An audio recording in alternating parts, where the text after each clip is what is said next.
Bapak Ibu, saudara-saudara, senang sekali hari ini bersama dengan saudara. Kita akan kembali merenungkan firman Tuhan. Dan firman Tuhan berbicara mengenai salah satu karakter ilahi Tuhan kita, Yesus Kristus. Saudara dan saya akan menemukan dalam Filipi pasal yang kedua, ayat ke-5 sampai 8. Dan ayat tersebut mengatakan, hendaklah kamu dalam hidupmu bersama menaruh pikiran dan perasaan yang terdapat juga dalam Kristus Yesus, yang walaupun dalam rupa Allah tidak menganggap kesetaraan dengan Allah itu sebagai milik yang harus dipertahankan, melainkan telah mengosongkan dirinya sendiri dan mengambil rupa seorang hamba dan menjadi sama dengan manusia, dan dalam keadaan sebagai manusia ia telah merendahkan dirinya dan taat sampai mati, bahkan sampai mati di kayu salib. Bapak Ibu Saudara yang dikasihi Tuhan, ini salah satu karakter agungnya Tuhan kita, sebuah contoh kerendahan hatian yang luar biasa. Iblis tidak bisa meniru kerendahan hatian Tuhan Yesus ini.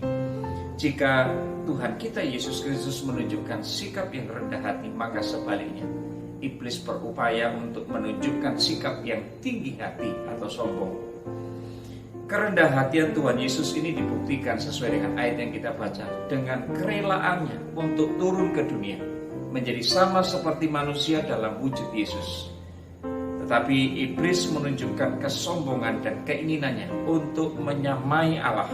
Saudara bisa membacanya dalam Yesaya pasal 14 ayat 12 sampai 15. Dan dalam keberadaannya Tuhan Yesus sebagai manusia, dia merendahkan dirinya, bahkan mengambil rupa seorang hamba.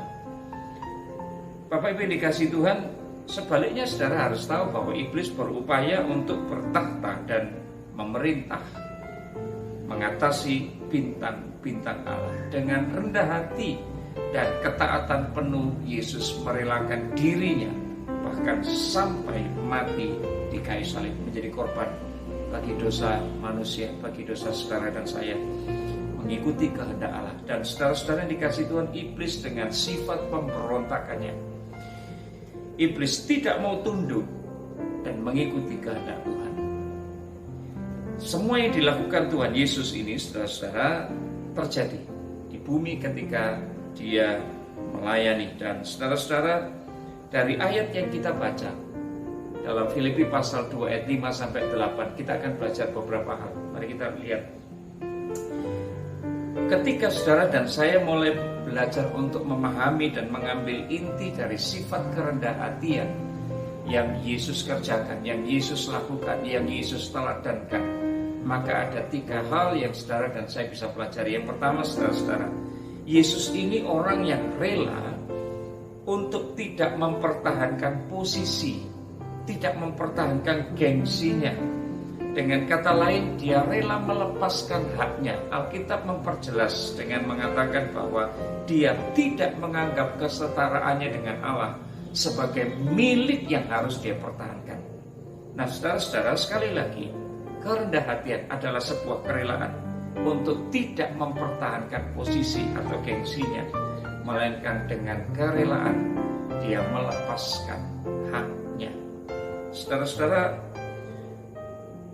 saudara dan saya sebagai anak-anak Tuhan, sebagai umat Tuhan, sebagai murid-murid Tuhan, mari kita belajar menjadi orang yang rendah hati, rela untuk melepaskan hak tidak disenangi oleh banyak orang, rela untuk melepaskan hak untuk dihargai, rela untuk melepaskan hak atas nama baik dan reputasi kita, rela untuk melepaskan hak untuk tidak diperhitungkan, tidak diperhatikan oleh banyak orang. Saya tahu ini bertentangan dengan nilai-nilai yang dunia ajarkan, dan kita sedang hidup di tengah masyarakat dengan nilai-nilai yang berbeda dengan yang Yesus ajarkan. Tapi saya percaya saudara dan saya akan meneladani. Kita akan belajar menjadi orang yang rendah hati. Rendah hati seperti dalam Filipi pasal 2 ayat 5 sampai 8, nyata melalui kehidupan Tuhan Yesus. Yang kita pelajari adalah bersedia untuk menjalani hal-hal yang menurut ukuran dunia rendah kedudukannya. Ya. Artinya bersedia melakukan hal-hal yang mungkin bagi ukuran dunia ini tidak sepantasnya. Saudara, mengampuni orang yang bersalah, nyata-nyata bersalah kepada kita. Tetapi kita punya inisiatif untuk mengawali rekonsiliasi. Kita yang mungkin membudayakan untuk meminta maaf terlebih dahulu kepada orang, bahkan dalam posisi kita yang tidak berkesalahan. Nah, saudara-saudara, pelayanan yang barangkali tidak dianggap, pelayanan yang kurang diperhatikan, pelayanan yang tidak populer, kita rela mengambil pelayanan yang sedemikian ini. Saudara, bukankah ini yang Yesus ajarkan untuk saudara dan saya? Kerendah hatian yang lain, saudara-saudara, berarti taat kepada kehendak dan perintah orang yang berwenang atas kita. Nah, Bapak Ibu dikasih Tuhan, memang Tuhan memanggil saudara dan saya menjadi orang-orang yang rendah hati. Tuhan kita luar biasa, Alkitab ini luar biasa, mengajarkan kepada saudara dan saya sebuah nilai-nilai yang bertentangan dengan dunia ini, tetapi ini nilai yang luhur, ini nilai yang ilahi. Dan kita belajar dari Yesus Kristus Tuhan kita. Saudara, setiap orang percaya bukan hanya dipanggil untuk diselamatkan dan menikmati berkat-berkat Allah saja, tetapi kita juga dipanggil untuk hidup menderita bagi Allah dan hidup dalam kerendah hatian. Secara hukum moral, saudara-saudara, kerendah hatian ini diterima oleh semua orang, bahkan ini menjadi perkara yang mulia. Jika ada orang yang memilih untuk menjadi orang yang tinggi hati atau sombong, bukankah hal itu tidak sesuai dengan kehendak Tuhan dan itu menjadi pilihannya sendiri, saudara-saudara. Tetapi saudara dan saya diajarkan untuk rendah hati. Jadi artinya begini Bapak Ibu, rendah hati atau sombong tidak terkait dengan materi, tidak terkait dengan kekayaan yang saudara dan saya miliki. Karena ada orang-orang yang mungkin secara materi tidak berlebih, tidak berlimpah, atau boleh dikata berkekurangan, tapi bisa terjebak dalam kesombongan. Ada orang yang berlimpah secara materi, kekayaannya berlimpah, tetapi dia memiliki kerendah hatian. Sama sekali ini tidak berbicara tentang materi yang saudara dan saya miliki. Ini lebih berbicara kepada sikap hati kita. Karena baik rendah hati atau kesombongan menjadi pilihan saudara dan saya. Nah, Bapak Ibu dikasih Tuhan, apa yang Alkitab ajarkan mengenai kerendah hatian? Ini yang akan kita pelajari dalam beberapa menit ke depan. Yang pertama Bapak Ibu, kita dituntut untuk hidup dengan rendah hati di hadapan Tuhan. Mari kita membaca dalam Ulangan pasal 10 ayat 12 sampai 22. Barangkali tidak semua ayat memang kita baca, tetapi saudara, melalui ayat yang ditulis oleh Musa ini, Ulangan pasal 10 ayat 12 sampai 22, Allah menuntut saudara dan saya untuk hidup dalam kerendah hatian, karena rendah hati ini sama pentingnya dengan penyembahan-penyembahan kita kepada Allah. Sama pentingnya dengan bentuk penyembahan-penyembahan yang lain kepada Tuhan. Saudara perhatikan Mika pasal 6 ayat 8, saya akan membacakan untuk saudara. Hai manusia, telah diberitahukan kepadamu apa yang baik dan apakah yang dituntut Tuhan daripadamu, selain berlaku adil, mencintai kesetiaan, dan hidup dengan rendah hati di hadapan Allahmu. Jadi Bapak Ibu, memang Tuhan menuntut saudara dan saya untuk hidup dalam kerendah hatian di hadapan Tuhan. Yang kedua, saudara-saudara, mari kita mencari kerendah hatian. Nah, dalam Sifatnya pasal 2 ayat 3, Alkitab mengatakan, carilah Tuhan, hai semua orang yang rendah hati di negeri, yang melakukan hukumnya, carilah keadilan, karena carilah kerendahan hati. Mungkin kamu akan terlindung pada hari kemurkaan Tuhan. Sekali lagi melalui kitab Sifatnya pasal 2 ayat 3, saudara-saudara, Alkitab berkata supaya kita mencari kerendah hatian. Firman Tuhan memang menuntut manusia untuk berlaku rendah hati, sama seperti mencari Tuhan itu sendiri. Nah, hal ini berarti begini saudara, kerendah hatian itu sumbernya adalah Tuhan. Kerendah hatian sumbernya adalah Tuhan sendiri. Dan juga kerendah hatian itu sangat penting untuk saudara dan saya miliki. Kerendahan hatian tidak datang begitu saja memang Bapak Ibu. Kita harus memutuskan, saudara dan saya memutuskan untuk menjadi rendah hati dan mengupayakannya. Sekali lagi ini berbicara mengenai sikap hati, di mana saudara dan saya dituntut untuk mengambil keputusan. Apakah kita mau belajar memutuskan untuk rendah hati atau sebaliknya. Tapi Alkitab berkata, carilah kerendahan hatian. Jadi Bapak Ibu, kalau saudara memperhatikan, menarik memang firman Tuhan ini berkata, carilah rendah hati, hai semua orang yang rendah hati di negeri. Menunjukkan kepada saudara dan saya bahwa dalam mencari Tuhan, dalam mencari hadirat Tuhan, saudara dan saya mesti sangat dibutuhkan sebuah kerendahan hatian. Sebab orang yang sombong, saudara-saudara, yang menganggap dirinya hebat, yang merasa dia bisa berbuat apa saja tanpa pertolongan Tuhan, dia tidak akan pernah menemukan Tuhan. Karena Tuhan melihat kerendahan hatinya. Dan saudara-saudara, kesombongan ini yang akan menghalangi kita dipakai oleh Tuhan. Kesombongan ini yang membuat saudara dan saya tidak bisa bertumbuh. Kesombongan ini yang membuat saudara dan saya tidak bisa mengalami Tuhan secara pribadi.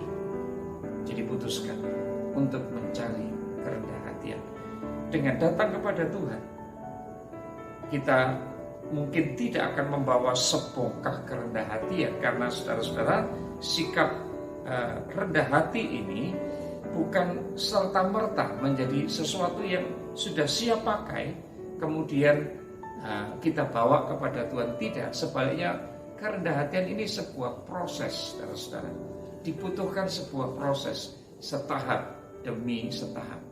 Jadi jika saudara mengalami kegagalan untuk membangun sebuah sikap kerendahan hatian, tidak apa-apa, karena kita mesti belajar. Kita hidup dalam sebuah proses. Tuhan sangat menghargai proses, bukan hanya sekedar hasil akhir. Nah Bapak Ibu yang dikasih Tuhan, kerendahan hatian sekali lagi adalah karakter ilahi Yesus Kristus yang melaluinya saudara dan saya mesti menjadi anak-anak Tuhan yang mesti memiliki karakter kerendahan hatian, sehingga dunia bisa melihat kehadiran Tuhan Yesus melalui hidup saudara dan saya. Nah yang ketiga, saudara-saudara, yang saya mau sampaikan sesuai dengan firman Tuhan, hendaklah saudara dan saya, hendaklah kamu selalu rendah hati. Kerendahan hatian ini menjadi salah satu sifat orang Kristen yang sudah dilahirkan kembali, saudara-saudara, yang sudah disalibkan kesombongannya dan mengenakan Kristus dalam hidup mereka. Karena pada hakikatnya, saudara-saudara, ketika kita mau jujur mengakui, kalau sementara ini kita berpikir bahwa kita adalah orang yang paling pintar, maka sebenarnya di luar sana ada orang-orang yang bisa jadi lebih pintar dari kita. Kalau kita mengatakan diri kita orang yang hebat, mungkin dalam berkoneksi dengan orang lain, kita hebat dalam membangun sebuah komunikasi, kita hebat dalam membangun sebuah usaha, tetapi mau tidak mau saudara dan saya harus mengakui ternyata di luar sana ada orang-orang tertentu yang mungkin punya keahlian yang lebih hebat dari saudara dan saya. Kalau kita menganggap sebagai orang yang lebih kudus barangkali dibanding orang lain, ada orang-orang yang lebih kudus dan dipakai Tuhan, malah harus kita akui pelayanan mereka disertai dengan tanda-tanda heran dan mujizat. Nah jadi Bapak Ibu Saudara yang dikasih Tuhan, apa sebenarnya yang perlu kita sombongkan? Karena tidak ada sesuatu dalam diri kita yang bukan merupakan pemberian dari Tuhan. Saudara dan saya, mari kita akan bersyukur kepada Tuhan. Efesus pasal 4 ayat 2 mengatakan, hendaklah kamu selalu rendah hati, lemah lembut dan sabar. Tunjukkanlah kasihmu dalam hal saling membantu. Kiranya saudara ditolong oleh Tuhan, saudara dan saya menjadi orang yang selalu rendah hati. Nah Bapak Ibu yang dikasih Tuhan, yang terakhir, yang keempat, firman Tuhan mengatakan kepada setiap saudara dan saya, mengajarkan untuk rendahkanlah dirimu seorang kepada yang lain. Jadi Bapak Ibu, merendahkan diri ini bukan hanya kewajibannya, tidak hanya kewajiban yang sifatnya searah dari seseorang terhadap orang lain, ya. Jadi setiap orang Kristen harus belajar untuk saling merendahkan hati.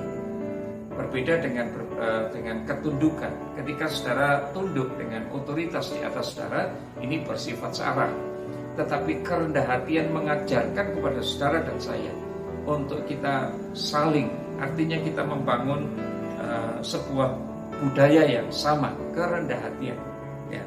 Nah, saudara yang dikasihi Tuhan, sekali lagi berbeda dengan penundukan diri. Ketika kita menundukkan diri kepada otoritas yang ada di atas kita, maka kerendah hatian mengajarkan supaya saudara dan saya belajar untuk saling satu dengan yang lain. Suami belajar merendahkan diri di hadapan istri. Sebaliknya juga demikian, istri belajar merendahkan diri di hadapan suami. Bahkan orang tua juga diajarkan dalam kekristenan. Ketika mereka kedapatan bersalah, maka harus berani mengakui kesalahan di hadapan anak sekalipun. Dan saudara-saudara, siapapun saudara dan saya, bawahan pun memang diajarkan untuk merendahkan diri di bawah otoritas pemimpin. Tetapi kekristenan juga mengajar pemimpin juga harus belajar merendahkan hati di hadapan bawahan. Sebuah karakter ilahi, saudara-saudara, yang harus terbangun dalam hidup orang-orang percaya, hidup saudara dan saya yang sudah menerima Yesus sebagai Tuhan dan Juru Selamat, hidup dalam pertobatan, meninggalkan manusia lama kita, hidup baru dan mengenakan karakter Kristus dalam hidup kita.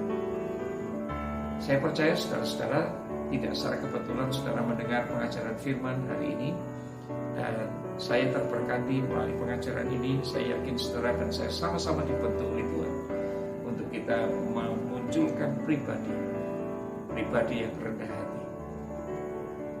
Ini pengajaran yang mungkin bertentangan dengan yang diajarkan dunia. Tapi saya percaya saudara-saudara, ketika saudara dan saya menampilkan pribadi yang rendah hati di hadapan dunia, bukankah firman Tuhan katakan, berbahagialah orang yang rendah hati, karena Tuhan akan meninggikan orang tersebut. Kiranya Tuhan memberkati saudara dan saya, dan sifat kerendah hatian ini menjadi bagian dari hidup saudara dan saya, mengambil keputusan untuk kita menjadi orang yang rendah hati di hadapan Tuhan. Tuhan Yesus memberkati. Saya akan berdoa bersama. Bapa, di dalam nama Yesus hamba berdoa untuk setiap kami yang ada di tempat ini atau dimanapun kami berada. Kami percaya ketika kami mendengar pengajaran firman ini, Roh Kudus akan menyentuh hati kami. Perkataan firman yang hamba sampaikan sangat terbatas, kosakatanya pun sangat terbatas, sederhana, tetapi hamba tahu Roh Kudus akan berkarya lebih jauh. Roh Kudus memberi hikmat kepada setiap kami untuk menangkap setiap kebenaran firman, untuk menolong semua kami menjadi orang-orang yang berani mengambil keputusan, menjadi orang yang rendah hati. Kalaupun dunia menganggap ini sebagai kebodohan, kami tahu justru di sini letak kekuatan kami menjadi orang-orang yang rendah hati. Maka kami akan melihat Tuhan yang akan mengangkat kami, Tuhan yang akan memuliakan kami. Biarkan hidup kami memuliakan Tuhan melalui hidup kami, melalui kerendahan hati kami. Maka dunia akan melihat kehadiran Tuhan Yesus dan mereka terberkati. Kami bersyukur untuk firman Tuhan hari ini. Sekali lagi segala kemuliaan kami persembahkan bagimu, di dalam nama Yesus kami berdoa. Amin.